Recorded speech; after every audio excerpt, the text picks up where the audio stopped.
Conheço dezenas de pessoas que morreriam só de pensar na morte. São os chamados tanatofóbicos. Mas eu me pergunto, o que realmente se teme quando se diz temer a morte? Epicuro dizia que a morte não é nada, pois quando existimos, não existe a morte.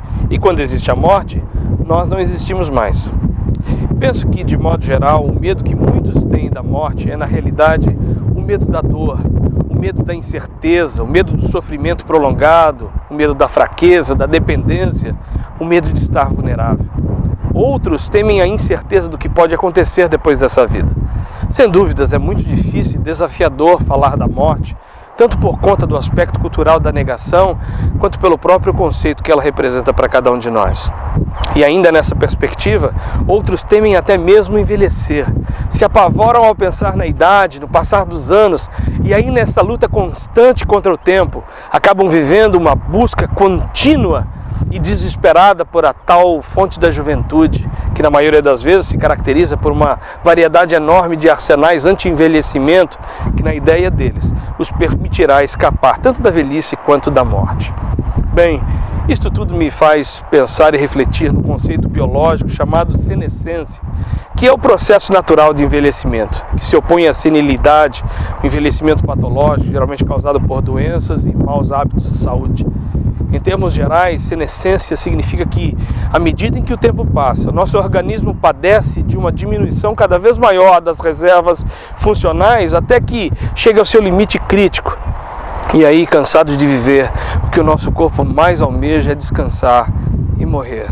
Mas escute bem, enganam-se aqueles que pensam que nós iremos morrer algum dia. Na verdade, morremos já no dia em que nascemos, e um pouco mais a cada dia, para que por fim, um determinado dia por Deus, possamos encontrar o repouso final e eternal. Daí o poeta Fernando Pessoa dizer que viver é morrer, porque não temos um dia a mais na nossa vida que não tenhamos nisso, um dia a menos nela. Penso mesmo que se a morte não existisse, seria necessário inventá-la. E é justamente nesse processo, que vai do nascimento ao passamento, que muitas experiências e muitas vidas são vividas por nós em um único viver. Por isso, é preciso aprender a viver a vida e a gozar cada tempo em seu tempo. Eclesiastes 3 diz: tudo tem o seu tempo determinado e há tempo para todo o propósito debaixo do céu. É preciso aprender a chamar cada tempo pelo seu próprio nome. É preciso saber ser criança, saber ser jovem, adulto. É preciso saber envelhecer. É preciso saber morrer. Não poderia pensar em algo mais trágico do que uma vida mal vivida. O filósofo e teólogo dinamarquês Søren Kierkegaard dizia que a vida realmente só pode ser compreendida olhando-se para trás, mas só pode ser vivida olhando-se para frente.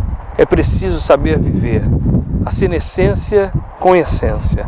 Viver e morrer sem perder a significação existencial, a coisa principal e indispensável, a causa principal.